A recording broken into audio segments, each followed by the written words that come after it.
विनय एक बीमा कंपनी में काम करता था। उसकी कंपनी उसको एक जगह से दूसरी जगह ग्राहक से मिलने के लिए भेजती रहती है, जिसके कारण वो अपना घर एक ठिकाने पर नहीं रख सकता। इस बार उनको नेपाल के छोटे से पहाड़ी इलाके में जाना था, करीब 1 महीनों के लिए। इसलिए इस बार उसने अपनी पत्नी को भी साथ ले लिया। परिवार में सिर्फ वो और उसकी पत्नी ही रहती थी। विनय और उसकी पत्नी दोनों नेपाल के लिए निकल पड़े। वैसे भी ठंड का मौसम था और नेपाल में ऊपर से बहुत तेज बर्फ पड़ रही थी। वो लोग अपने घर पहुंच चुके थे। अपने घर तक पहुंचने के लिए उनको बहुत संघर्ष करना पड़ा, क्योंकि घर छोटे से गांव में एक पहाड़ी इलाके में था, जिसकी वजह से दोनों बहुत थक चुके थे। रात के 12:30 बज चुके थे। जहां वो रह रहे थे वहां दूसरे घर एक दूसरे से बहुत दूर दूर थे। बाहर जोरों से ठंडी हवा और बर्फ गिर रही थी।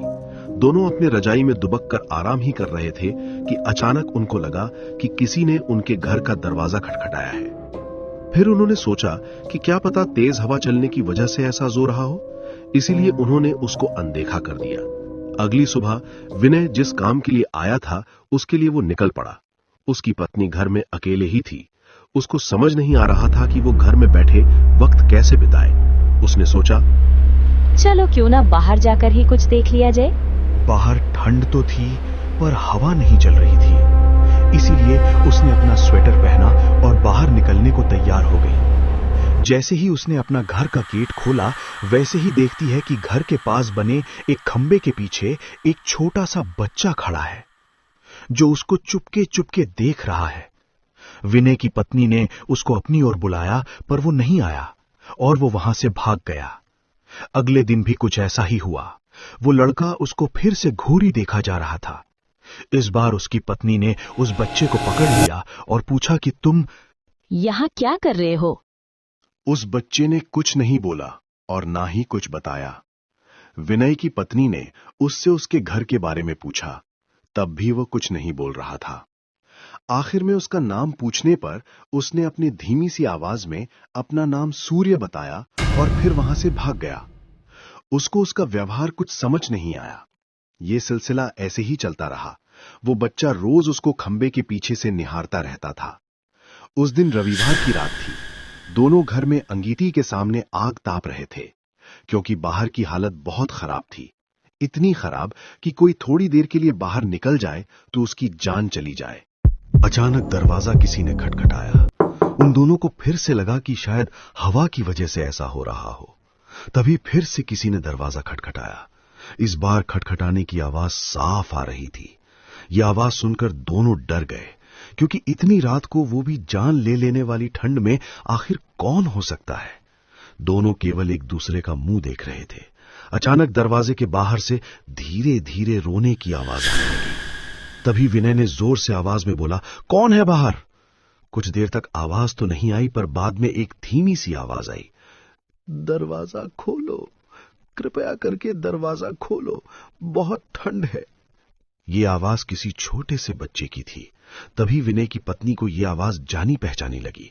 उसने कहा कि ये तो वही बच्चे की आवाज लगती है जो रोज घर के बाहर खड़ा रहता था। विनय की पत्नी ने कहा कि हमें उसे अंदर लाना चाहिए। वो भागते हुए अभी दरवाजे के पास जा ही रही थी कि अचानक उनके घर के फोन की घंटी बजी। फोन एक पड़ोस में रहने वाली औरत का था, जिससे आज ही विनय की पत्नी मिलकर आई थी। विनय की पत्नी ने फोन उठाया। वहां से उस औरत की आवाज आई, हेलो जी, मैं आपको बताना भूल गई थी कि अगर आपके घर के बाहर कोई भी दरवाजा खटखटाए तो उसको मत खोलना। विनय की पत्नी ने कहा कि अभी मेरे घर के बाहर एक बच्चे की आवाज आ रही है जो दरवाजा खोलने को कह रहा है। तभी उस औरत ने कहा कि नहीं, आप बिल्कुल मत खोलना, वो असल में एक आत्मा है। यहाँ जब जब तेज आंधी और ठंड पड़ती है, वो तब तब सबके घर के बाहर जाता है और दरवाजा खोलने को कहता है। वो ठंड का बहाना बनाता है और दरवाजा खुलवाने की कोशिश करता है। अगर कोई गलती से भी दरवाजा खोल देता है तो वो अगले दिन बर्फ में दबा हुआ मिलता है। ये सुनते ही जैसे उनके पैरों से जमीन ही खिसक गई। वो सोचने लगी कि जो बाहर दरवाजा खटखटा रहा है वो असल में एक आत्मा है। उन्होंने दरवाजा नहीं खोला। अगले दिन ही वो दोनों भागकर पड़ोसी के पास गए और पूरे मामले के बारे में पूछा। उस औरत ने बताया इस गांव में एक परिवार रहता था। पहाड़ टूटने की वजह से उस परिवार का विनाश हो गया। बस एक बच्चा बच गया।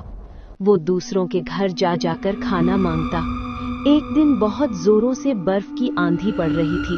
वो दूसरों के घर के बाहर दरवाजा खटखटाकर घर के अंदर आने को गुहार लगा रहा था, पर किसी ने भी उसकी गुहार नहीं सुनी। ठंड की वजह से सब अपने घरों में दुबके हुए थे। कल सुबह होने पर उस बच्चे की लाश बर्फ में अकड़ी हुई मिली। आज भी कभी भी जोरों से बर्फ की आंधी आती है तो उसकी आत्मा सबके घर के पास आती है और गुहार लगाती है।